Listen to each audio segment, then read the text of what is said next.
কিন্তু আপনাদের সবার মনে আছে, আপনি কথাটি আপনি মনে করেছেন অথবা নিজের অজান্তেই আপনার কাছে মনে আছে, ইস বাংলাদেশটা যদি এরকম হতো। আমার মনে হয় আমরা যদি সবাই মিলে চেষ্টা করি তাহলে কিছুটা হলেও আমরা ডিফারেন্স তৈরি করতে পারবো। একটু আগে যেই কথাটা বলছিলাম, আমাদের নর্মাল রাজনীতির নর্মাল প্র্যাকটিস হচ্ছে একজন পলিটিশিয়ান দাঁড়ালেই অন্য দল কি করলো না করলো সেটা আপনার জনগণ দেখেইছে, সেটা আপনারা দেখেছেন, সারা দেশের জনগণ কম বেশি দেখেছে। সেই জন্য আমি মনে করি একটু যদি চেঞ্জ হওয়া উচিত, একটু যদি চেঞ্জ করতে পারে। অর্থাৎ এই যে এতক্ষণ প্রায় কয়েক মিনিট আপনাদেরকে পানির বিষয় নিয়ে কথা বললাম, আমাদের পলিটিশিয়ানরা আমরা যদি পলিসিগুলো নিয়ে কথা বলি, ঠিক আছে, এই পানির যে সমস্যার কথা বললাম, নিশ্চয়ই আপনার এখন এই সমস্যাগুলো নিশ্চয়ই আপনাদের মনে হতে পারে যে আচ্ছা তাহলে তারেক রহমান আপনার কাছে কি সমস্যার সমাধান আছে? পানি নিয়ে যখন আপনি এত বড় বড় কথা বলছেন, তো সমাধানটা কি আছে? জি সম্মানিত উপস্থিতিবৃন্দ, সমাধান একটা আছে। এত বৃহৎ যখন এই সমস্যাটা, এটার সমাধানটাও কিন্তু স্লোলি হবে, হুট করে রাত পোহালেই যে সমাধানটা হয়ে যাবে নট দ্যাট। আমরা যেটা করতে পারি, যেটা খুব সিম্পল জিনিস, এখানে অনেক মুরব্বী বসে আছেন, পেছনে অনেক মুরব্বী আছেন, আমার বয়সী মাঝবয়সী যারা আছেন, আমরা জানি, আমাদের ইয়াং যারা আছেন তারা হয়তো ডকুমেন্টারিতে দেখেছেন। আমার বাবা যখন বেঁচে ছিলেন, শহীদ রাষ্ট্রপতি জিয়াউর রহমান, ওনার একটি প্রজেক্ট ছিল যেটার জন্য উনি খুব ফেমাস, সেটা হচ্ছে খাল খনন কর্মসূচি। অ্যান্ড ঢাকা শহরে আমরা যারা বসবাস করি,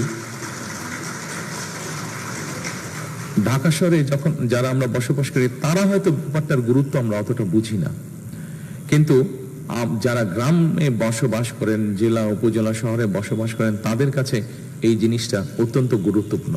তবে আমার মনে হয় বিগত কয়েক বছরে, 10-15 বছরে, আমার ধারণা এখন ঢাকা শহরে আমরা যারা বসবাস করি, ঢাকা শহরের যারা অধিবাসী আমরা, তারাও বোধহয় খাল খননের প্রয়োজনীয়তাটা অনুভব করছি আমরা। কারণ ঢাকা শহরে আমরা বিভিন্ন খালগুলো ভরাট হয়ে যাবার ফলে কি সমস্যা হচ্ছে, এটা আমরা ঢাকা শহরে প্রায় 3 কোটি মানুষ বাস করছি, প্রত্যেকেই কোনো না কোনো ভাবে এটার পেইনটা আমরা বুঝতে পারছি। কাজেই সম্মানিত উপস্থিতিবৃন্দ, আই হ্যাভ এ প্ল্যানের একটি অংশ হচ্ছে যে আমরা আগামী 12 তারিখে যে নির্বাচন, এই নির্বাচনে ইনশাল্লাহ বাংলাদেশ জাতীয়তাবাদী দল সরকার গঠনে সক্ষম হলে জনগণের ম্যান্ডেট নিয়ে আমরা সমগ্র বাংলাদেশে 20,000-এর মতন কিলোমিটারের মতন খাল আমরা খনন করতে চাই।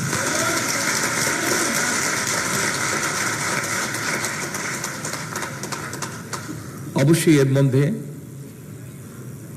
এখানে আপনারা যারা আজকে উপস্থিত আছেন, আপনারা এই 17 ভোটার, আপনাদের সামনে আমি দাঁড়িয়েছি, এখানে বক্তারা কম বেশি সবাই বলে গিয়েছেন আমি একটি দলের থেকে এই অঞ্চলের প্রার্থী হয়েছি। আমি আপনাদের ভোটে নির্বাচিত হলে ডেফিনেটলি এখানে যেই খালগুলো আছে সেগুলোর ব্যাপারে আমরা ব্যবস্থা নিব ইনশাআল্লাহ। আর খুব স্বাভাবিকভাবেই যেহেতু এই অঞ্চলে আছি, এই অঞ্চলে যদি মশা বেশি হয়, মশাটা একা আপনাকে কামড়াবে না, আমাকেও কামড়াবে। ডেঙ্গু হওয়ার পসিবিলিটি যদি আপনার থাকে, যেহেতু আমি আপনাদের সাথেই থাকবো, এই এলাকারই আমি অধিবাসী, এখন ডেঙ্গু আমার হওয়ারও পসিবিলিটি আছে। কাজে আমার যদি নিজেকেও রক্ষা করতে হয়, তাহলে আপনাকেও আমার রক্ষা করতে হবে। আপনাকে রক্ষা করতে পারলেই আমি রক্ষা হবো। সম্মানিত উপস্থিতিবৃন্দ, আমার মনে হয় আরেকটি সমস্যা বোধহয় আছে। একটু আগে আমি বলেছি যে এখানে অনেকেই আপনারা আছেন যারা আপনারা ইউকেতে গিয়েছেন, লন্ডনে গিয়েছেন। আপনারা 25 তারিখে যখন আমরা নামলাম, স্বাভাবিকভাবেই প্রায় 17 বছর আগে যখন দেশ ছেড়ে চলে যেতে বাধ্য হয়েছিলাম, আমার কাছে 25 তারিখে নামার পরে মনে হলো আমি যতটুকু সবুজ দেখে গিয়েছিলাম, মনে হয় সবুজের পরিমাণ অনেক কমে গিয়েছে। ঢাকা শহরের সবুজের পরিমাণ আমার কাছে মনে হচ্ছে অনেক কমে গিয়েছে। যখন প্রথম দিন তো বুঝে উঠতে পারিনি, কারণ প্রথম দিন চারিদিকে এত মানুষ, আমি শুধু মানুষের ভিড় দেখেছি, আমি পরিষ্কার বাইরে কিছু দেখতে পারিনি। পরের দিন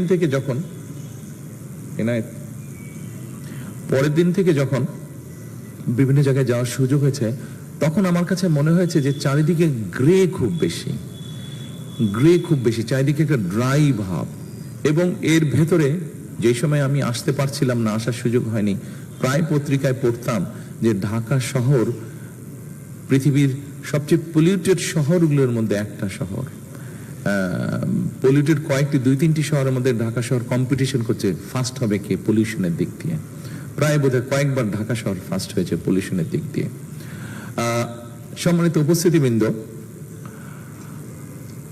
আমার আই হ্যাভ এ প্ল্যানের মধ্যে একটি প্ল্যান আছে, এটি ঢাকা শহর তো অবশ্যই আছে, শুধু ঢাকা শহর না, ঢাকা শহর নিয়ে সমগ্র বাংলাদেশের নিয়ে একটি প্ল্যান আছে আমাদের প্ল্যান হচ্ছে আমরা 5 বছরে আমরা 25 কোটি গাছ আমরা রোপণ করতে চাই, বছরে 4 থেকে 5 কোটি গাছ।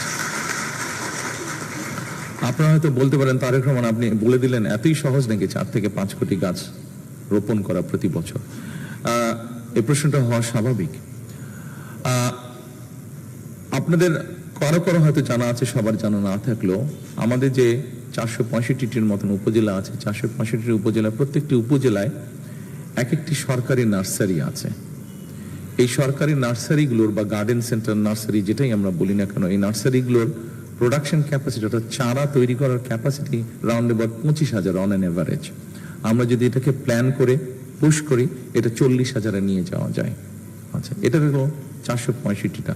এর বাইরে আমি শুনেছি, আমি দেখিনি, আমি যতটুকু শুনেছি ইনফরমেশনের ভিত্তিতে, উত্তরা সহ আমাদের যে উত্তরা আছে, উত্তরায় বোধহয় অনেকগুলো প্রাইভেট নার্সারি আছে, গুলশান এলাকাতেও প্রাইভেট নার্সারি বেশ কিছু আছে। এভাবে সমগ্র বাংলাদেশে যত প্রাইভেট নার্সারি আছে এবং সরকারি আরো যেগুলো আছে সবগুলো মিলে প্রায় 100,000, 1 লাখের মতন সারা দেশে নার্সারি আছে। এবং এগুলাকে যদি আমরা পুশ করি সবগুলাকে প্রায় 40 থেকে 50,000 বছরে চারা উৎপাদন করা সম্ভব। আমাদের একটি টিম, আমাদের দলের মধ্যে সবাই যে সেই টিমের সদস্য তা না, কেউ কেউ সেই সদস্য, বাট মোস্টলি সেই টিমের সদস্য এক্সপার্টসরা ছিলেন যারা এই বিষয়ে কাজ করেন। সেটি জাহাঙ্গীরনগর ইউনিভার্সিটির টিচাররা তার মধ্যে ছিলেন, সেটি দেশে বাংলাদেশি মানুষ কিন্তু বাইরে এই বিষয়ে এনভায়রনমেন্টাল বিষয়ে এক্সপার্ট, এরকম মানুষ নিয়ে আমরা একটা টিম বানিয়েছিলাম প্রায় 2 বছর আগে, এবং সেই মানুষগুলো প্রায় 2 বছর ধরে কাজ করেছেন।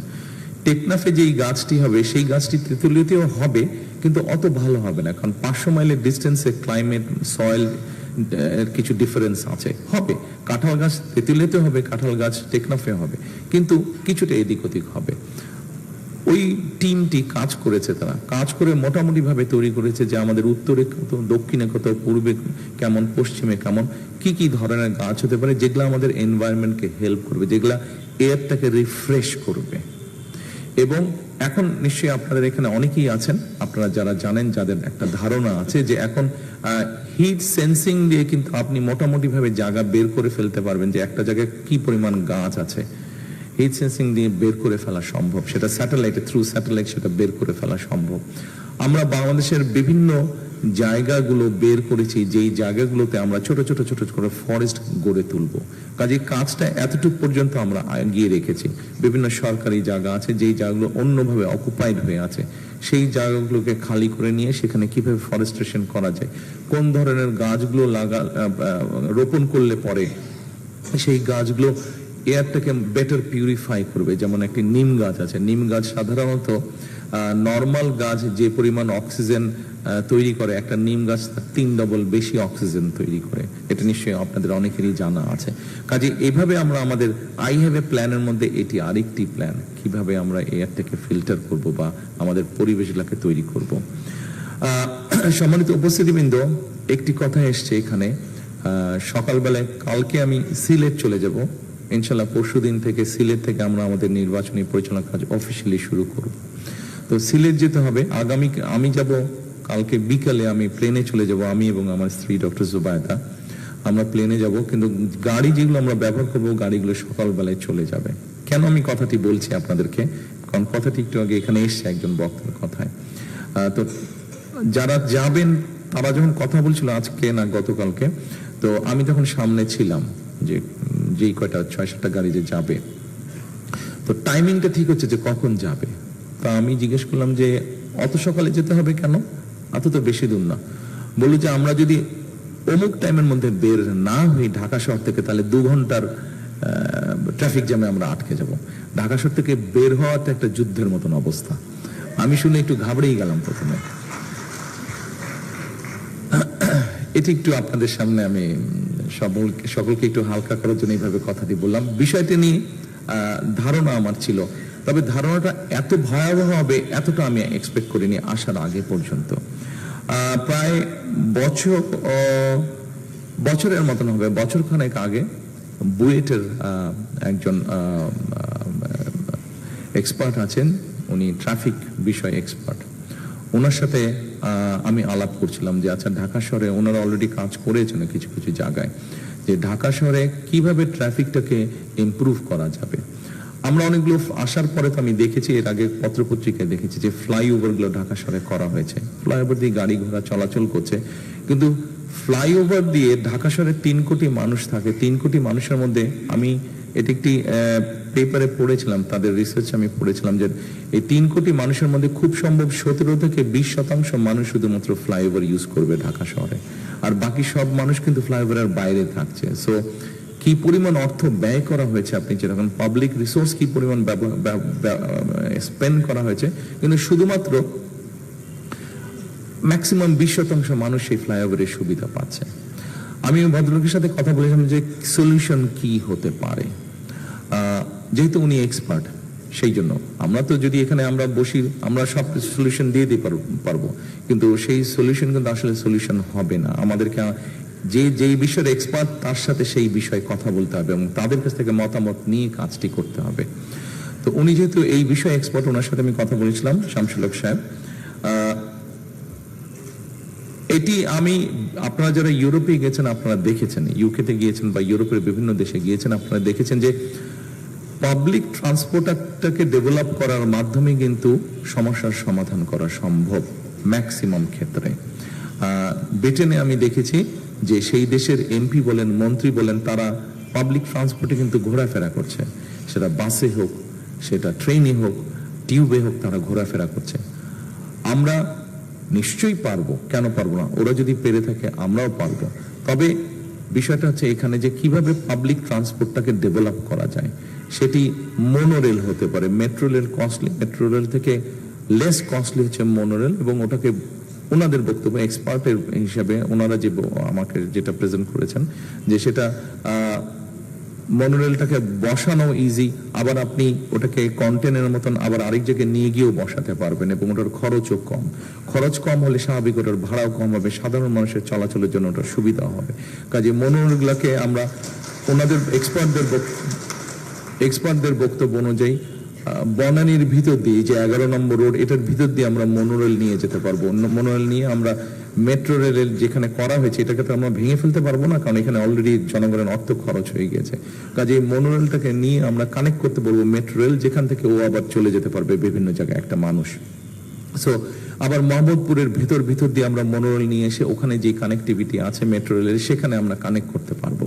সো এইভাবে করে আমরা ট্রাফিকটাকে কমাতে পারবো, কারণ যতই আমরা শহরকে এক্সপ্যান্ড করি না কেন, শহর আমরা এক্সপ্যান্ড যত করবো ট্রাফিক ততই বাড়তে থাকবে, গাড়ি ঘোড়া ততই বাড়তে থাকবে। কিন্তু আমরা যদি পাবলিক ট্রান্সপোর্টটাকে, অর্থাৎ পাবলিক ট্রান্সপোর্টটাকে যদি আমরা অন্তত এরকম একটা স্টেজে আনতে পারি যেখানে এখানে যারা মঞ্চে বসে আছেন অথবা আমার সামনে যারা বসে আছেন, আমরা যদি কমফোর্ট ফিল করি যে হ্যাঁ পাবলিক ট্রান্সপোর্টে আমরা চলাচল করতে পারবো, সেক্ষেত্রে কিন্তু ট্রাফিক কনজেশন অনেক ক্ষেত্রেই কমে আসবে। পৃথিবীর অন্য দেশেও আমরা এটা দেখছি যে আমাদের সামনে যেহেতু ওরকম আছে, উদাহরণ হচ্ছে, কাজে আমাদের যে আমরা নিশ্চয়ই করতে পারবো সেটা। এটা এটা এটা গেল ট্রাফিক জ্যামের কথা, যে ট্রাফিক জ্যামটি কথা বললেন। প্রিয় সম্মানিত উপস্থিতিবৃন্দ, আই হ্যাভ এ প্ল্যানের মধ্যে আমি কয়েকটি আপনাদের সাথে আলাপ করলাম। আমাদের এখানে আপনারা যারা আজকে উপস্থিত আছেন, আপনাদের মধ্যে ব্যবসায়ী আছেন, আপনাদের মধ্যে নিশ্চয়ই লয়ার আছেন, আপনাদের মধ্যে নিশ্চয়ই ফিজিশিয়ান আছেন, আপনাদের মধ্যে বিভিন্ন প্রফেশনের মানুষ আছেন, টিচার আছেন। আমরা যদি একটা জিনিস খেয়াল করে দেখি, এবং এখানে এই মুহূর্তে যদি আমরা খেয়াল করে দেখি বাংলাদেশের পপুলেশনের ডায়নামিকটা যদি আমরা খেয়াল করে দেখি, তাহলে আমরা দেখব যে আমাদের প্রায় 40 মিলিয়ন, মানে 4-4.5 কোটির মতন হচ্ছে ইয়াং মানুষ। আমাদের ইয়াং মানুষ, আমাদের সমাজে অনেকগুলো সমস্যা আস্তে আস্তে তৈরি হচ্ছে, সেটা ড্রাগ রিলেটেড হোক, বিভিন্ন রকম সমস্যা তৈরি হচ্ছে, এবং স্বাভাবিকভাবে এই সমস্যাগুলোর ভিতরে আমাদের ইয়াং জেনারেশন যারা মেম্বার তারা এটার মধ্যে ইনভলভ হয়ে যাচ্ছে। এখন কথা হচ্ছে যে কেন তারা হচ্ছে, কি কারণ তারা হচ্ছে? অনেকগুলো কারণ থাকতে পারে, আমরা হয়তো সব কারণ আলোচনা করলে মেইন বেসিক কয়েকটি কারণ যদি আমরা আলোচনা করি, ইয়াং জেনারেশনের মেম্বার যারা এরকম ভাবে ডিরেলড হয়ে যাচ্ছে বা বিভিন্ন কিছুতে ইনভলভ হয়ে যাচ্ছে, একটি কারণ হচ্ছে যে স্বাভাবিক বয়স যখন কম থাকে, ইয়াং থাকে, তার যে এনার্জিটা থাকে, তার যেই শারীরিক এবং মানসিক যে এনার্জিটা থাকে, এটা তো কোথাও তাকে বার্ন করতে হবে। আপনি যখন তাকে সেই স্কোপটা না দিবেন, তখন তো সেটা সে স্বাভাবিকভাবে এমন কোনো এক জায়গায় সে বার্ন করবে যেটা তার জন্য বা সমাজের জন্য বা পরিবারের জন্য ভালো না। আমরা আমাদের এডুকেশন, আমরা ইনশাল্লাহ গভর্নমেন্ট ফর্ম করতে সক্ষম হলে আমাদের এডুকেশন, স্পোর্টস, কালচার এবং সায়েন্স, এই কয়েকটাকে নিয়ে আমরা একটা কম্বাইন্ড একটা কাজ করতে চাইছি। অর্থাৎ যেটা করতে চাইছি সেটা হচ্ছে যে আমরা স্পোর্টসটাকে প্রফেশনালিজমের মধ্যে নিয়ে আসতে চাইছি। আমাদের যেমন ডাক্তার তৈরি হবে, আমাদের ছেলেমেয়েদের থেকে যেরকম ডাক্তার তৈরি হবে, আমাদের ছেলেমেয়েদের থেকে ইঞ্জিনিয়ার তৈরি হবে, আর্কিটেক্ট তৈরি হবে, লয়ার্স তৈরি হবে, ঠিক আমাদের ছেলেমেয়েদের মধ্যে থেকে প্রফেশনাল ফুটবলার হতে পারে, প্রফেশনাল ক্রিকেটার হতে পারে, প্রফেশনাল বাস্কেটবল প্লেয়ার হতে পারে। কেন হতে পারবে না? অন্য দেশের বাচ্চারা হতে পারলে কেন আমাদের দেশের বাচ্চারা হতে পারবে না? আমাদের দেশের বাচ্চাদের মধ্যে ভালো আর্টিস্ট তৈরি হতে পারে। আমরা যেটা করতে চাইছি, এডুকেশন সিস্টেমটাকে আমরা একটু রিঅর্গানাইজ করতে চাইছি। কেমন সেটা সংক্ষেপে আপনাদের সামনে আমি তুলে ধরি। সেটা হচ্ছে যে মূল যে এডুকেশনটা আমাদের থাকবে, সেই এডুকেশনটার মধ্যে আমরা স্কুলে গেলে, সেটা প্রাইমারি থেকে শুরু করে একদম সেকেন্ডারি ক্লাস 12 পর্যন্ত, আমরা ক্লাস 1 থেকে 12 পর্যন্ত যদি মোটামুটি একটা ধারণা নেই আমরা যে স্কুলগুলোতে কি কি সাবজেক্ট থাকে, বাংলা থাকে, ইংরেজি থাকে, ভূগোল থাকে, অঙ্ক থাকে, বিজ্ঞান থাকে, পলিটিক্যাল সায়েন্স থাকে, বা ক্লাস ভেদে বিভিন্নভাবে আস্তে আস্তে সাবজেক্ট বাড়তে থাকে বা কমতে থাকে। আমরা যেটা চিন্তা ভাবনা করছি যে আমরা বাচ্চাদেরকে, বাংলা তো আছে, বাংলার পাশে আমরা ইংরেজি ল্যাঙ্গুয়েজটার উপর একটু জোর দিতে চাচ্ছি। আমরা ইংলিশ ল্যাঙ্গুয়েজের উপর একটু জোর দিতে চাচ্ছি, যাতে আমাদের বাচ্চাদের ইংলিশ ল্যাঙ্গুয়েজ, এখন শুধু সাধারণত যেসব ফ্যামিলির বাচ্চারা প্রাইভেট স্কুলে যাচ্ছে হয়তো তাদের ইংলিশটা মোটামুটি ভাবে ভালো আছে, কিন্তু আমরা চাচ্ছি ওভারঅল আমাদের পাবলিক স্কুল যেগুলো আছে সেগুলোতে আমাদের বাচ্চারা যাতে ইংরেজি ভালো বলতে পারে। এবং সেকেন্ডারি লেভেলে যাবার পরে আমরা একটা থার্ড ল্যাঙ্গুয়েজ ইন্ট্রোডিউস করতে চাচ্ছি, বাংলা, ইংরেজি এবং থার্ড একটা ল্যাঙ্গুয়েজ ইন্ট্রোডিউস করতে চাচ্ছি। এখন আপনি বলতে পারেন যে হ্যাঁ, বাচ্চাদের উপরে প্রেশার বেশি হয়ে যাচ্ছে। না, বাচ্চাদের উপরে প্রেশার হবে না, আমরা অন্য সাবজেক্টগুলোকে একটু অ্যাডজাস্ট করার চেষ্টা করছি। যেমন ধরেন ভূগোল যদি থাকে, জিওগ্রাফি, এই সাবজেক্টটা যদি থাকে, এটাতে যদি 100 মার্ক থাকে, আমরা 100টাকে 70 করে নিয়ে আসতে চাইছি, 70 নিয়ে। ওর পরীক্ষাটা 70-র মধ্যে হবে, 30 মার্কটা নিয়ে আসবো আমরা। ধরেন আমরা যদি গভর্নমেন্ট থেকে যদি সিলেবাসগুলো এরকম করা হয় যে ওখানে ফ্রেঞ্চ থাকবে, ওখানে জার্মান থাকবে, ওখানে ম্যান্ডারিন থাকবে, ওখানে আরবিক থাকবে, ওখানে জাপানিজ ল্যাঙ্গুয়েজ থাকবে, এরকম 5-6টা যদি ল্যাঙ্গুয়েজ থাকে, বাচ্চা তার নিজের মতন চুজ করে নেবে কোন ল্যাঙ্গুয়েজটা সে পড়বে, কিন্তু ওই ল্যাঙ্গুয়েজটা তাকে পাস করতে হবে। ওই সাবজেক্টটা কম্পালসারি হবে, ম্যান্ডেটরি হবে সাবজেক্টটা, কাজে ওখানে ওকে পাস করতে হবে। সো ও একটা এক্সট্রা ল্যাঙ্গুয়েজ শিখলো। তারপরে আমরা যেটা করতে যাচ্ছি, যে গেল জিওগ্রাফি, হিস্ট্রি থেকে যদি হিস্ট্রি থাকে বা অন্য সাবজেক্ট থেকে, ওখান থেকে আমরা 30 মার্ক হয়তো বের করে নিয়ে আসতে চাই, বা 40 মার্ক বের করে নিয়ে আসতে চাই। নিয়ে এসে যেটা আমরা করতে চাই যে আমরা স্পোর্টসে নিয়ে যেতে চাই। প্রত্যেকটা বাচ্চাই কোনো না কোনো একটা খেলা পছন্দ করে। সাধারণত আমাদের দেশের মানুষের যে ফিজিক্যাল স্ট্রেংথ সবকিছু বিবেচনা করে আমরা কতগুলো স্পোর্টসকে আমরা ডিসাইড করেছি যে এই স্পোর্টসগুলো। এখন স্বাভাবিকভাবে আমাদের বাচ্চাদেরকে যদি, বাংলাদেশের মানুষকে যদি ম্যারাথন দেন আপনি, অলিম্পিকে যে ম্যারাথন হয়, পারবে না। জেনেটিক কারণেই আমাদের পক্ষে সম্ভব নয় সেটা। আমাদের ওই প্র্যাগমেটিক রিজন থাকতে হবে। জেনেটিক কারণে আমাদের মানুষের ওই স্ট্যামিনাটা নেই, পারবে না। তাহলে যেটাতে পারবে আমরা সেরকম কতগুলো স্পোর্টস, অর্থাৎ ইন্টারন্যাশনালি যেগুলোতে কম্পিট করতে পারবে, আমরা অনেকগুলো বিষয়ে হাত দেবো না, কয়েকটি বিষয়ে হাত দেবো যেখানে আমরা সাকসেসফুল হতে পারবো। এরকম কতগুলো স্পোর্টসকে আমরা বাছাই করে নেব, স্পোর্টসকে বাছাই করে নিয়ে সেগুলো আমরা বাচ্চাদেরকে দেবো, এবং কম্পালসারি তাকে ওটা স্পোর্টসটা করতেই হবে। তাকে ওটা পরীক্ষার মতো হবে। সেটা বাস্কেটবল হতে পারে, ভলিবল হতে পারে, ক্রিকেট হতে পারে, ফুটবল হতে পারে, ব্যাডমিন্টন হতে পারে, টেবিল টেনিস হতে পারে, চেস হতে পারে, যেটাই হোক, কিন্তু একটা স্পোর্টস তাকে করতে হবে। আচ্ছা, এই গেল একটা। এরপরে আমরা চাচ্ছি যে আমাদের বাচ্চাদেরকে আমরা আর্ট এবং কালচারে, দেখুন, যে কোনো মানুষ শুধু যে একটা সার্টিফিকেটের জন্য পড়ালেখা করলো, খুব ভালো মার্ক পেলো, কিন্তু তার মধ্যে যদি আর্ট না থাকে, কালচার না থাকে, তাহলে আমি মনে করি যে পরিপূর্ণ মানুষ হচ্ছে না। কেন থাকে, একটা মানুষের ভিতরে আর্ট এবং কালচার থাকতে হবে, তার ভিতরে ওই নলেজটা থাকতে হবে। আমরা সেই জন্য আমার নিজের যেরকম ছোটবেলা থেকে সম্ভব হয়নি, এটা আমার নিজের দোষেই সম্ভব হয়নি। ইটস নট দ্যাট যে আমার প্যারেন্টস আমাকে দিতে পারেনি, নট দ্যাট, বাট এফোর্ড করতে পারেনি, নট দ্যাট, বাট বাংলাদেশে এরকম অনেক অনেক ফ্যামিলি আছে যাদের প্যারেন্টসরা, বাচ্চার হাতে ইচ্ছা আছে গিটার বাজানো শিখবে, বাচ্চার হাতে ইচ্ছা আছে গান গাইতে শিখবে, বাচ্চার হাতে ইচ্ছা আছে বাঁশি বাজানো শিখতে চায়, কিন্তু প্যারেন্টস হয়তো এফোর্ড করতে পারছে না। আমরা এই ব্যবস্থাটা গভর্নমেন্ট বা স্টেট থেকে আমরা করতে চাই। আমরা এরকম কতগুলো মিউজিক থাকবে, আর্ট থাকবে, ছবি আঁকার ব্যবস্থা থাকবে, অর্থাৎ তাকে কোনো একটা করতে হবে, এবং এটাও হয়তো আরেকটা সাবজেক্ট থেকে মার্ক নিয়ে এসে এখানে আমরা দেবো। টোটাল মার্ক হয়তো 1000-এর মধ্যেই হবে, কিন্তু সাবজেক্ট ওয়াইজ থাকবে। অর্থাৎ আপনি দেখেন, এই বাচ্চাটা যখন ক্লাস 10 বা 12 পার হবে, তারপরে ক্লাস 10 বা 12 পার হবে, সে যদি বাংলাটা তো জানেই, তার নিজের ল্যাঙ্গুয়েজ মাদার টাং সে জানবেই, ইংলিশটাও যদি জানে সে ভালো, এবং সাথে যদি একটা, সেটা জাপানিজ ল্যাঙ্গুয়েজ হোক, সেটা জার্মান ল্যাঙ্গুয়েজ হোক, এক থার্ড ল্যাঙ্গুয়েজ যদি জানে, সে যদি আপনার ভালো একটা মিউজিক্যাল ইকুইপমেন্ট, সেটা গিটার হোক, পিয়ানো হোক, সেটা ফ্লুইট হোক, যে কোনো একটা ইকুইপমেন্ট যদি বাজাতে পারে, সে যদি আপনার একটা স্পোর্টসে যদি ভালো হয়ে থাকে, এই কোয়ালিটিগুলো যদি থাকে, তাহলে সে শহরের বাচ্চাই হোক, সে গ্রামের বাচ্চাই হোক, সে যে কোনো লেভেলের বাচ্চা হোক না, সে যখন বাইরে যাবে বা দেশের ভিতরে কোনো জায়গায় যাবে, কোনো একটা জবের জন্য যাবে, নিশ্চয়ই তার কোয়ালিটিটা অনেক বেটার হবে, যে কোনো কম্পিটিশনে সে টিকবে যার এতগুলো কোয়ালিটি আছে। এটা আমার সেন্স বলে, আমার মনে হয় আপনারা খুব একটা ডিসএগ্রি করবেন না। আমরা এইভাবে এডুকেশন সিস্টেমটাকে তৈরি করতে চাইছি, এইভাবে সময় লাগবে, কিন্তু ইনশাল্লাহ আমরা করব। আপনারা সহযোগিতা করলে ডেফিনেটলি পারবো। এখন আমি যদি আপনাদের কাছে একটি মতামত চাই, আপনাদের কাছে, যে এতক্ষণ পর্যন্ত আমি আমার আই হ্যাভ এ প্ল্যানের যেই অংশগুলো আমি আপনাদের সাথে শেয়ার করলাম, আপনারা কি মনে করেন this can make a difference? যে আমরা যদি এগুলো ইমপ্লিমেন্ট করতে পারি, this will make a difference, আপনারা কি মনে করেন এটা? Thank you so much. আপনারা যদি মনে করেন, তাহলে আমাদের সুযোগ আসলে আমরা তখন উৎসাহ করে কাজগুলো করতে পারবো। এরপরে আরেকটি বড় সমস্যা, নিউ জেনারেশন নিয়ে যে বলছিলাম, আরেকটি বড় সমস্যা, এর মধ্যে একটু অ্যাড করিনি, এর মধ্যে একটা বিষয় আছে, এই বিষয়টা যে শুধু বাংলাদেশে না আছে তা নয়, এটা আমি বাইরেও দেখেছি আছে, বাট এই বিষয়টা খুব জরুরি।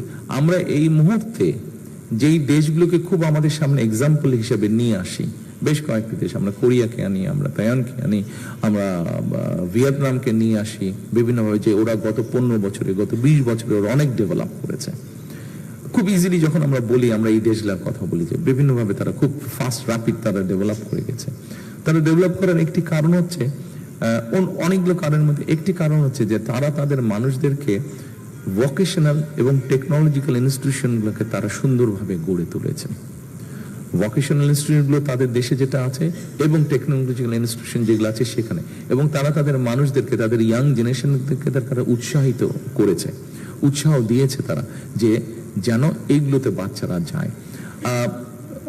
গতকালকে যেরকম আমার সাথে সুইডিশ অ্যাম্বাসেডার, সুইজারল্যান্ডের অ্যাম্বাসেডারের কথা হচ্ছিল, সে বলছিল যে আমরা তোমাদেরকে, যখন আমি এগুলো শেয়ার করছিলাম, বলে যে আমরা তোমাদেরকে এগুলাতে হেল্প করবো। তার আগে চাইনিজ অ্যাম্বাসেডারের সাথে করছিল, সে বলছিল এটা খুব ভালো তোমাদের চিন্তা ভাবনা, যদি তোমরা এই পলিসি নাও, আমরা তোমাদেরকে হেল্প করবো, কারণ আমরা এইভাবে অ্যাডভান্স করেছি, আমরা এইভাবে। আমাদের যেটা চিন্তা আছে, যেমন অলরেডি ব্রিটিশ হাইকমিশনের সাথে এর মধ্যে কয়েকবার আমার কথা আছে, ব্রিটিশ হাইকমিশন যখন এই যে এডুকেশনের যে বিষয়গুলো বললাম, এটাতে অলরেডি তারা অসম্ভব ইন্টারেস্ট শো করেছে, যে ল্যাঙ্গুয়েজ কোর্স, জার্মান অ্যাম্বাসেডর বলেছে যে আমরা তোমাদেরকে শেখাবো, ফ্রেঞ্চরা বলেছে যে আমরা তোমাদেরকে হেল্প করবো যদি তোমার ফ্রেঞ্চ ল্যাঙ্গুয়েজ ইন্ট্রোডিউস করতে চাও। আমি সে ফাইন, ভেরি গুড। কাজে অলরেডি সহযোগিতার হাত আমরা পেয়েছি।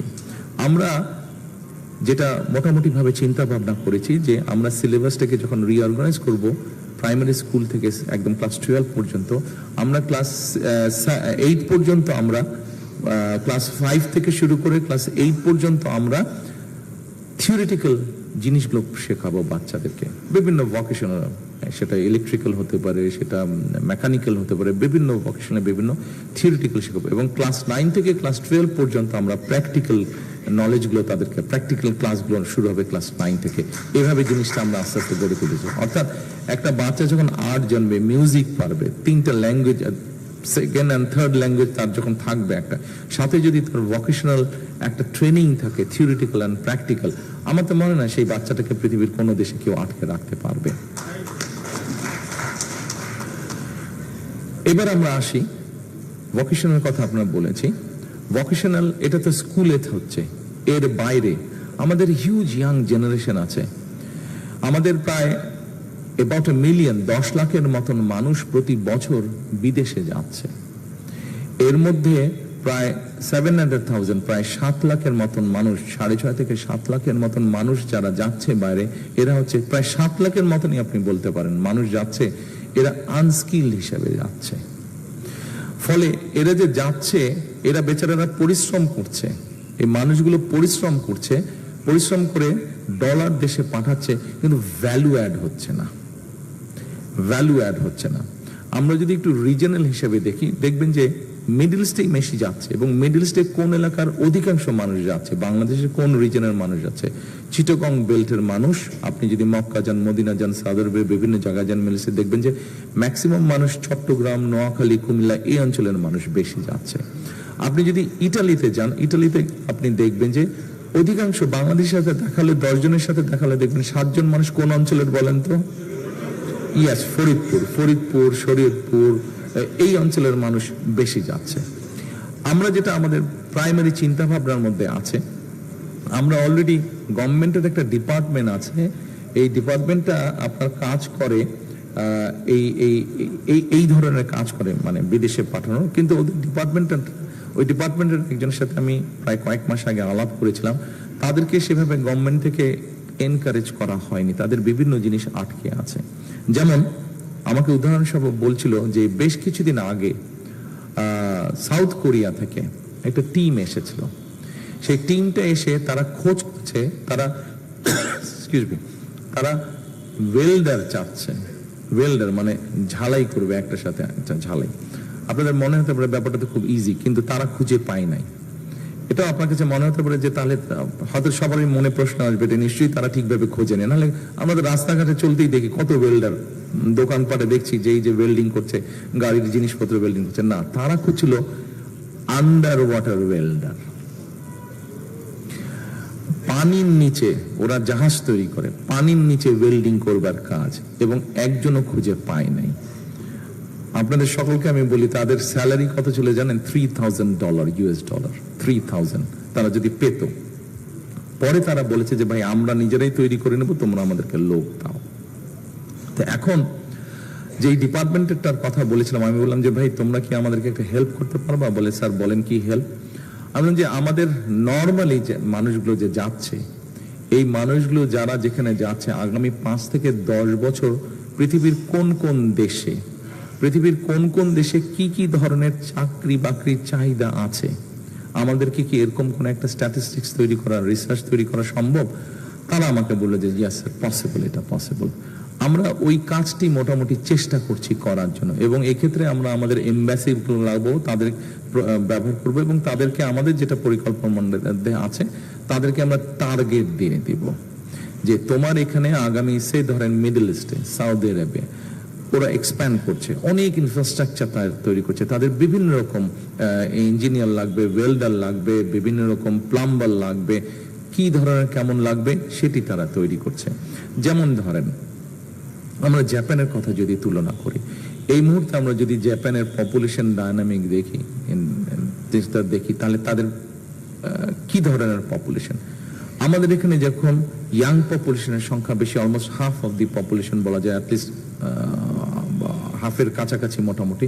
জাপানে কিন্তু আপনারা নিশ্চয়ই অনেকেরই ধারণা আছে, জাপানে ঠিক অপোজিট, কিন্তু ওখানে এল্ডারলি মানুষের সংখ্যা বেশি, ইয়াং পপুলেশন সংখ্যা কম। এখন এই কারণে দুটো সমস্যার মধ্যে জাপান পড়ে গিয়েছে। কি সমস্যায় পড়ে গেছে? এক, তাদের ফার্মিং ল্যান্ডগুলোতে তারা প্রপার লোক পাচ্ছে না ফার্মিং ল্যান্ড, ফার্মিং এর কাজ করার জন্য।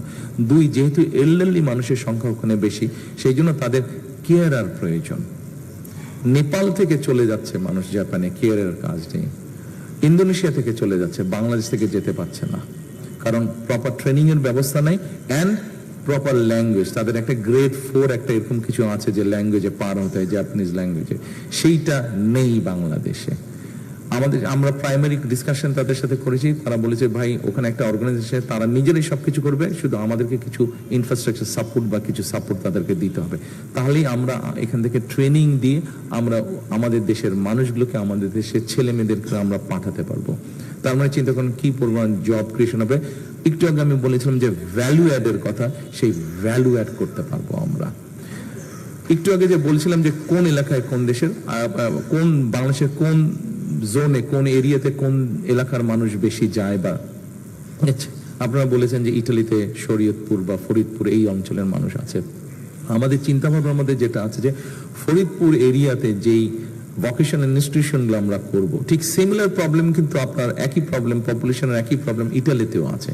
সেই জন্য ওইখানকার যে ভোকেশনাল ইনস্টিটিউট হবে এবং ল্যাঙ্গুয়েজ ইনস্টিটিউট হবে, সেখানে আমরা ইটালির ল্যাঙ্গুয়েজের উপরে জোর দেব এবং ওখানে যেই টাইপের কাজগুলো হয় সেখানে আমরা ভোকেশনগুলো ওইভাবে ডিজাইন করার চেষ্টা করব যে ওখানে যাতে ওই কাজের উপযুক্ত ট্রেনিংগুলো হয়। ঠিক একইভাবে সৌদি আরবে থেকে চিটাগং, নোয়াখালী এই দিকের মানুষ বেশি যাচ্ছে সৌদি আরবে। সৌদি আরবে যেই টাইপের কাজের মানুষ যাচ্ছে, কাজের জন্য মানুষ যাচ্ছে, আমরা ওখানকার ভোকেশনাল ইনস্টিটিউটগুলোকে ওইভাবে আমরা গড়ে তুলতে চাই, প্ল্যানিং করছি। এবং ওখানে আমরা অ্যারাবিক কোর্সটাকে উপরে এমফেসাইজ দেব, যে যেহেতু ওখানকার বেশিরভাগ মানুষ মিডল ইস্টে যাচ্ছে, এইভাবে করে আমরা পুরো জিনিসগুলোকে ডিজাইন করতে চাচ্ছি। এরপরে আসেন,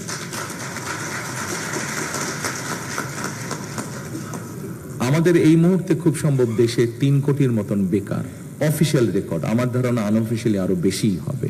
বলে যে প্রতি বছর 2 মিলিয়নের মতন মানুষ অ্যাড হচ্ছে এটার সাথে, কাজে সবকিছু মিলালে এটা সংখ্যা অনেক বেশি হবে। এখন আমরা যতই গার্মেন্টস ফ্যাক্টরি করি, যতই এক্সপোর্টের ফ্যাক্টরি করি, এত মানুষকে তো আমরা এইভাবে করে জব দিতে পারবো না। এবং সে কারণেই কিন্তু এতক্ষণ যেই কথাগুলো বললাম যে সকলকে যে আমরা দেশের ভিতরেই সুবিধা দিতে পারবো তা না, দেশের বাইরেও আমরা সুবিধা দেওয়া, দেশের বাইরেও যাতে যেতে পারে সেই ব্যবস্থাটাও আমরা গড়ে তুলতে চাইছি। সেই জন্যই এতক্ষণ আপনাদের সামনে আমি তুলে ধরলাম আই হ্যাভ এ প্ল্যানের একটি অংশ আপনাদের সামনে তুলে ধরলাম। সম্মানিত উপস্থিতিবৃন্দ, সম্মানিত এলাকাবাসী, এরপরে আমাদের ইয়াং জেনারেশনের বিরাট একটা অংশ আছে যারা অনলাইনে কাজ করে। কেউ হয়তো ডাটা প্রসেসিং এর কাজ করছে, কেউ হয়তো ডিজাইনিং এর কাজ করছে, কেউ হয়তো কন্টেন্ট মেকিং এর কাজ করছে। এদের বিরাট একটা অংশের একটা সমস্যা আছে। বিরাট অংশের বলবো কেন, বলা যায় মোটামুটি সকলের একটা সমস্যা আছে। এরা বিদেশে যে কাজ করছে এবং কাজের বিনিময়ে যে পারিশ্রমিকটা তারা পাচ্ছে, সেই পারিশ্রমিকটাকে তারা আনতে পারছে না, দেশে আনতে পারছে না অফিসিয়াল ওয়েতে, প্রপার ওয়েতে। পেপ্যালের কথা আপনারা কম বেশি সবাই জানেন, ধারণা আছে আপনাদের। পেপ্যাল সহ আরো কয়েকটা এরকম ইনস্টিটিউশন আছে যারা এই ট্রানজাকশন গুলো করে। পেপ্যালের এখানে কোনো অফিস নেই। আচ্ছা, আমরা অলরেডি প্রাইমারি তাদের সাথে কথা বলেছি, এরকম আরো 2-1টা ইনস্টিটিউট পেপ্যাল সহ তাদের সাথে কথা বলেছি, ভাই তোমরা আসো বাংলাদেশে, আসলে তোমাদেরও যেমন বিজনেস হবে, আমাদের মানুষরা উপকৃত হবে। আচ্ছা, এখন আসেন এই যে যারা আমাদের ইয়াং জেনারেশনের যারা এই কাজগুলো করছে, এদের আপনি খেয়াল করে দেখবেন ইন্টারনেটের একটা সমস্যা আছে। আমরা যেটা মোটামুটি ভাবে চিন্তা করেছি যে ইম্পর্টেন্ট যেগুলো জায়গা আছে, যেমন সে 11 নম্বরের উপরে যদি ইম্পর্টেন্ট মানে ভালো মানে মোটামুটি চলে, ইয়াং ছেলেমেয়েরা যেখানে যায় বসে কাজ করে, সেটা লেখাপড়া হোক, তার জবের কাজই হোক, এরকম জায়গাগুলোতে পাবলিক প্লেসগুলোতে আমরা ফ্রি ওয়াইফাই এর একটা ব্যবস্থা করতে চাইছি। আমরা ফ্রি ওয়াইফাইটা কেমন হবে? ফ্রি মানে পুরোপুরি ফ্রি না, কিন্তু একটু ভিতরে একটা ছোটখাটো রহস্য আছে, ওটা এক্সপ্লেন করছি আপনাদের সামনে।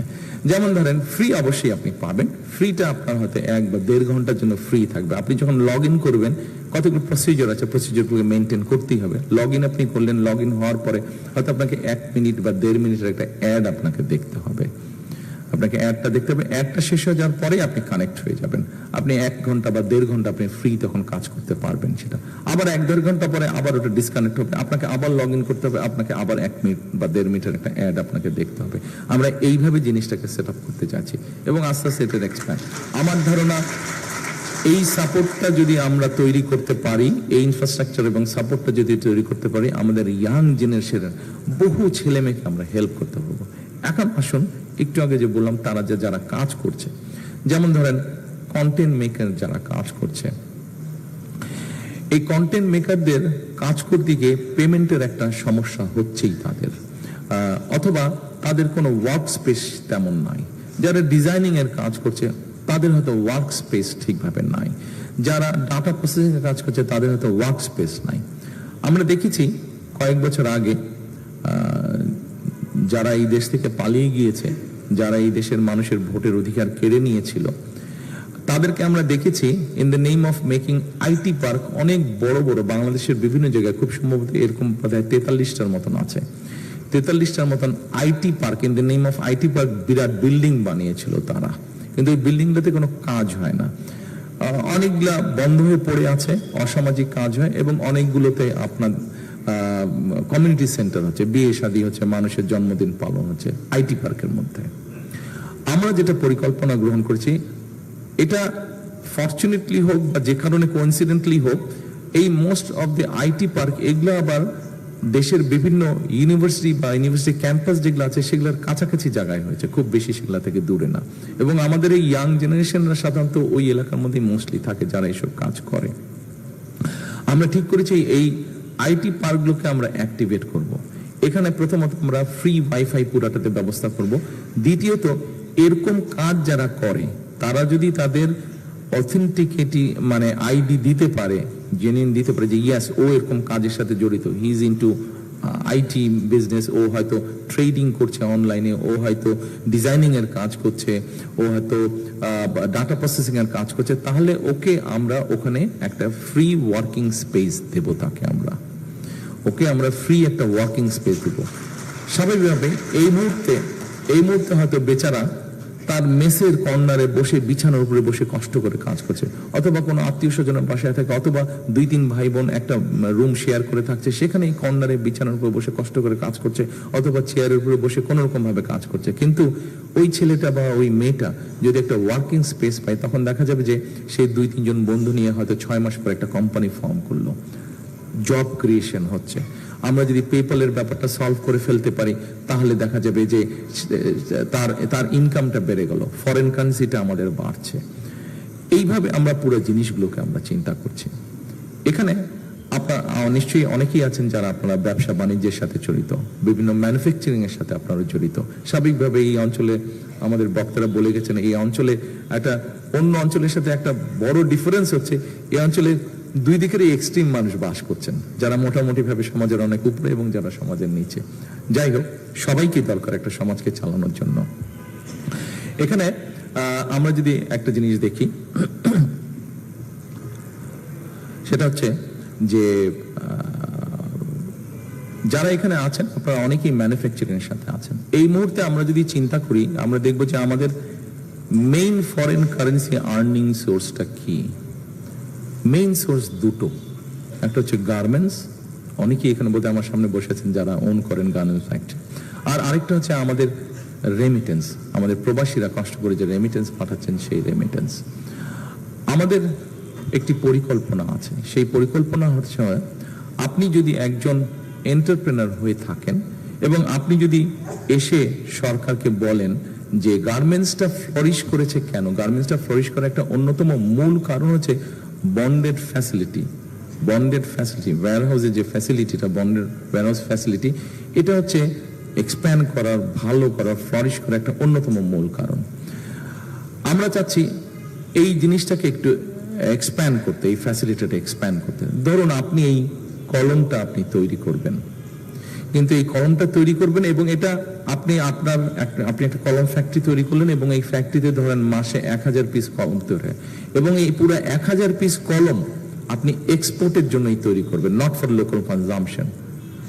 আমরা চিন্তা ভাবনা করছি এরকম এক্সপোর্ট 100% এক্সপোর্টের জন্য যারা যেটি তৈরি করবেন, আমরা তাদেরকে সেই বন্ডেড ফ্যাসিলিটি, ওয়্যারহাউস ফ্যাসিলিটিটা আমরা দিব। শুধু এটা গার্মেন্টস এর মধ্যে সীমাবদ্ধ থাকবে না, এটিকে আমরা এক্সপ্যান্ড করতে যাচ্ছি। যে কোনো এক্সপোর্ট ওরিয়েন্টেড ইন্ডাস্ট্রির ক্ষেত্রে আমরা এই জিনিসটা ইন্ট্রোডিউস করতে চাইছি। সম্মানিত উপস্থিতিবৃন্দ, সম্মানিত এলাকাবাসী, আই হ্যাভ এ প্ল্যানের এরকম আরো কিছু আছে, আমি বললে রাত হয়ে যাবে, আমি আর বেশি সময় আপনাদের নিতে চাই না। আমি মনে করি যে যতটুকু আজকে এই দোয়া মাহফিল অনুষ্ঠানে আপনারা আমাকে সুযোগ দিয়েছেন, প্রথমে আমি আবারও কৃতজ্ঞতা প্রকাশ করছি আপনাদের সকলের কাছে যে আপনারা এই দোয়া মাহফিল অনুষ্ঠান আয়োজনের মাধ্যমে আমার মরহুম পিতা জিয়াউর রহমান এবং মরহুমা মাতা খালেদা জিয়ার প্রতি যে শ্রদ্ধা, সম্মান আপনারা দিয়েছেন, তার জন্য আমি, আমার পরিবার আপনাদের কাছে কৃতজ্ঞ। আপনাদের প্রতিবেশী হিসাবে, আপনাদের এলাকার অধিবাসী হিসাবে আমি আন্তরিকভাবে আপনাদের সকলের কাছে, এবং যে সামাজিক সংগঠনগুলো এই অনুষ্ঠানটি আয়োজন করেছেন, যে নেতৃবৃন্দরা আয়োজন করেছেন, আমি প্রত্যেকের কাছে আন্তরিকভাবে আমি এবং আমার পরিবার কৃতজ্ঞ।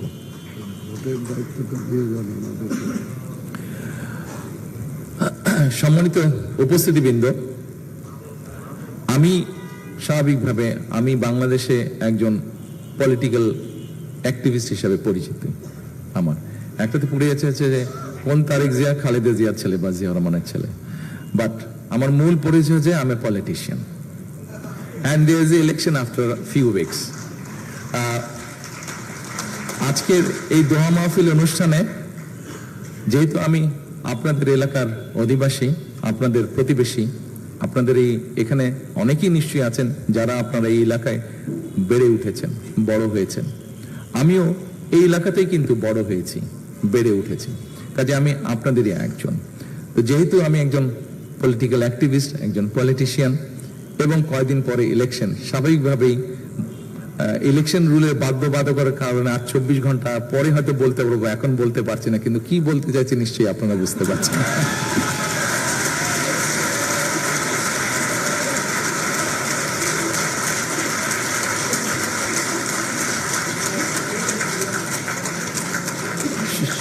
সম্মানিত উপস্থিতিবৃন্দ, আমি আপনাদের সকলের সহযোগিতা কামনা করছি।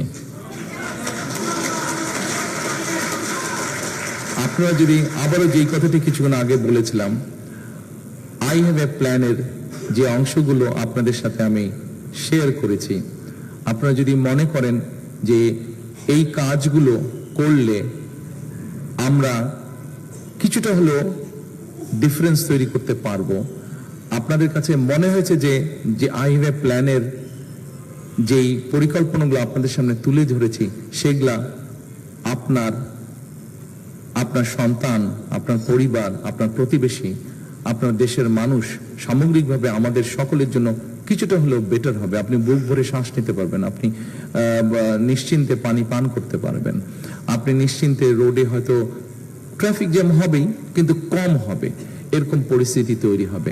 আপনি পত্রিকা খুললেই বেকার সমস্যার সমাধানের কমে আসছে এরকম কিছু নিউজ পড়তে পারবেন। আপনি হেলথের ব্যাপারে আপনি কিছুটা হলেও নিশ্চিত হতে পারবেন যে ঠিক আছে, there is a health facility. এই কাজগুলো যদি হেলথ ফ্যাসিলিটি, যদিও আমি আলাপ করার সুযোগ পাইনি কারণ টাইম অনেক গড়িয়ে যাচ্ছে, সবারই তো কাজ আছে, আপনাদেরকে এতক্ষণ আমি আটকে রাখতে চাচ্ছি না। তো এই কাজগুলো যদি মনে করেন যে করলে ভালো হবে, তাহলে আমি আপনাদের সহযোগিতা যাচ্ছি। এ কারণেই সহযোগিতা যাচ্ছি যে as because I have a plan, we have a plan, এবং যখন we have a plan, আমি কারো উদ্দেশ্যেই বলতে চাচ্ছি না, নর্মাল সাধারণত নির্বাচন আসলে স্বাভাবিক প্রত্যেক দলই তাদের ম্যানিফেস্টো দেয়। ম্যানিফেস্টো তো ম্যানিফেস্টোই, আমি কোনো রাজনৈতিক দলকে আঘাত করতে চাইছি না। ম্যানিফেস্টো তো ম্যানিফেস্টো একটা দিতে হবে, একটা প্রসিজার বা একটা ট্রেডিশন বা একটা প্র্যাকটিস দিবেই। কিন্তু আমার ধারণা তথ্য প্রমাণ দিয়ে এখন পর্যন্ত কেউ হাজির করতে পারবে না যে আমার দল বিএনপি ছাড়া আর কোন রাজনৈতিক দল এই মুহূর্তে বাংলাদেশের মানুষের সামনে তাদের পানি সমস্যা, তাদের বেটার এনভায়রনমেন্ট সমস্যা, তাদের হেলথ সমস্যা, তাদের এডুকেশন সমস্যা, তাদের ইয়াং জেনারেশনের জব অপরচুনিটি, এগুলো নিয়ে স্পেসিফিক কোনো পরিকল্পনা দিতে পেরেছে বলে আমার জানা নেই। যেহেতু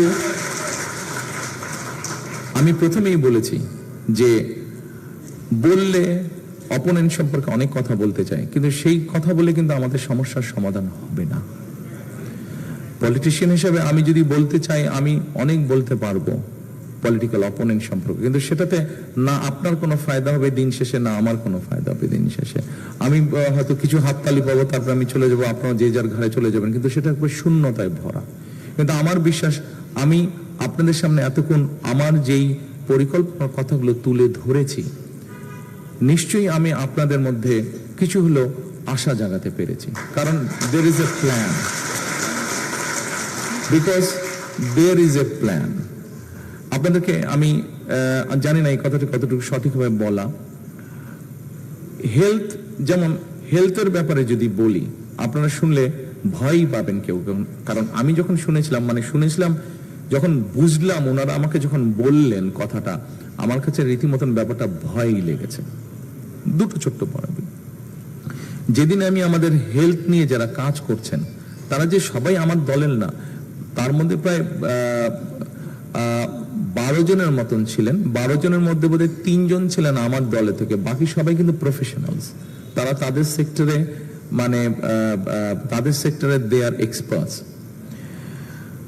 দুটো বিষয় বলি, এই মুহূর্তে আপনার যদি হঠাৎ করে শারীরিক কোনো সমস্যা হয়, আপনি যদি একটা অ্যাম্বুলেন্স কল করেন, আপনি অ্যাম্বুলেন্স পাবেন না? পাবেন না। ঢাকা সহ বাংলাদেশ বাদ দিলাম, খোদ ঢাকা শহরে there is no central ambulance system। চিন্তা করতে পারেন, আমি বলার আগ পর্যন্ত কেউ চিন্তা করেছিলেন ব্যাপারটা? বিএনপি কিন্তু ব্যাপারটা চিন্তা করেছে। আমি শিওর আপনারা এভাবে চিন্তা করেননি ব্যাপারটা, বিএনপি চিন্তা করেছে।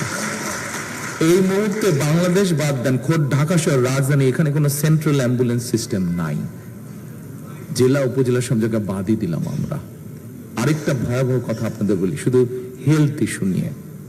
এখানে একজন বক্তা বলে গিয়েছেন, উনিও কার্ডিয়াক পেশেন্ট, আমার স্ত্রী একজন কার্ডিওলজিস্ট, উনি বলে গেছেন যে ওনার কিছু টিপস দরকার।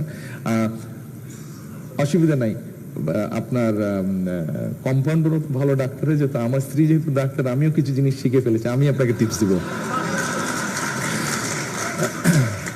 আরেকটি কথা বলি, এখানে নিশ্চয়ই ফিজিশিয়ানস আছেন, আমার ধারণা ডাক্তার নিশ্চয়ই কেউ ডাক্তার উপস্থিত। জি, সামনে একজন বসে আছেন। ঢাকা শহরে, বাংলাদেশ বাদ দিলাম, ঢাকা শহরে যতগুলো হাসপাতাল আছে, এই হাসপাতালের রোগীরা যারা যাচ্ছেন, ধরেন তাদের যেই ব্যান্ডেজ ব্যবহার করা হচ্ছে, যেই সিরিঞ্জ ব্যবহার করা হচ্ছে, অর্থাৎ মেডিকেল ওয়েস্ট যেটাকে বলে, এই ওয়েস্টটা ডিসপোজ করার মতন কোনো প্রপার ব্যবস্থা আজ পর্যন্ত গড়ে ওঠেনি বাংলাদেশে। এবং এটার ভয়াবহ কি বিষয়টি জানেন?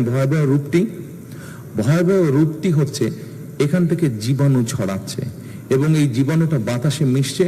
আমি এবং আপনি, আমরা সকলে সেই বাতাসটা শ্বাসের মাধ্যমে, শ্বাস প্রশ্বাসের মাধ্যমে গ্রহণ করছি, এবং গ্রহণ করার ফলে ধীরে ধীরে যেটা হচ্ছে, আমরা বুঝতে পারছি না, আমাদের ইমিউন ক্যাপাসিটি শরীরে যেটা আছে সেটা আস্তে আস্তে ধ্বংস হয়ে যাচ্ছে, সেটা সম্পূর্ণরূপে ধ্বংস হয়ে যাচ্ছে। অর্থাৎ একটা সময় যদি এটা চলতে থাকে, একটা সময় বাংলাদেশের কোনো মানুষের শরীরে কোনো অ্যান্টিবায়োটিক কাজ করবে না।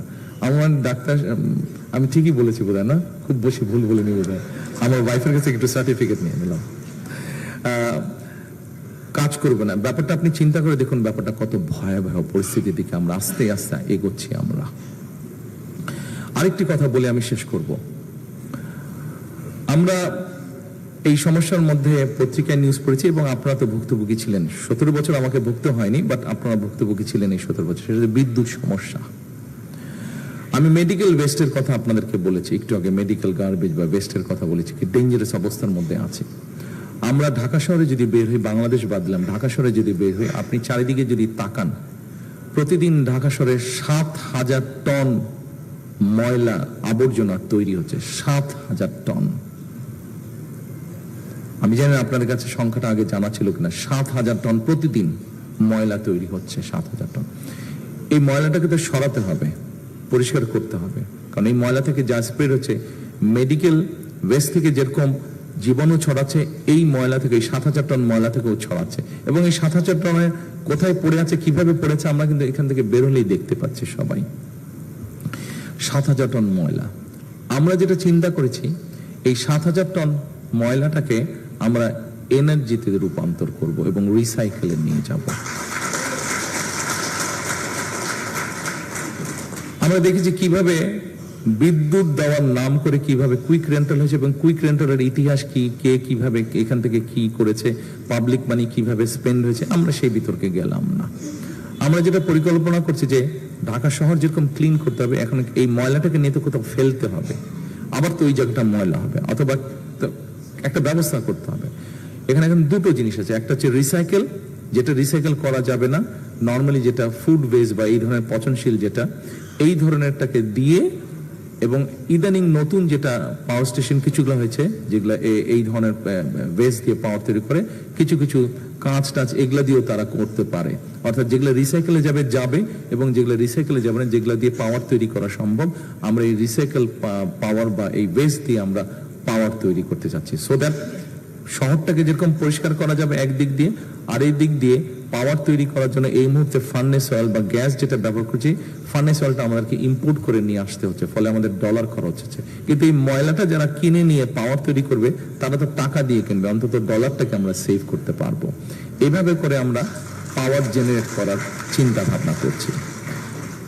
সময়তে উপস্থিত বৃন্দ, আমি বক্তব্য শেষ করে দেব। আপনাদের সকলকে, বিশেষ করে আয়োজক বৃন্দ যারা আছেন, বিভিন্ন সামাজিক সংগঠন যারা আজকের এই দোয়া মাহফিল অনুষ্ঠান করেছেন, আবারও আপনাদেরকে আন্তরিক ধন্যবাদ জানাচ্ছি। এই দোয়া মাহফিল অনুষ্ঠানের জন্য, দোয়া করার জন্য আমি মুফতি সাহেবকে আন্তরিক ধন্যবাদ জানাবো। উনি খুব সুন্দরভাবে, খুব মন দিয়ে, মর্মস্পর্শীভাবে উনি দোয়া করেছেন, তার জন্য ওনাকে আন্তরিকভাবে ধন্যবাদ জানাবো। এবং আপনাদের কাছে আমি ধন্যবাদ জানাবো যে আমাকে এত সময় দিয়েছেন আইওয়ে প্ল্যানের কিছু বিষয় আপনাদের সাথে শেয়ার করার জন্য। শেষে আবারও এক কথা, ওই ঢেকি স্বর্গে গেলেও ধান ভাঙে। আমি একজন প্রার্থী হিসেবে আপনাদের কাছে কি চাই সেটা আর বললাম না, সেটা আপনার সবার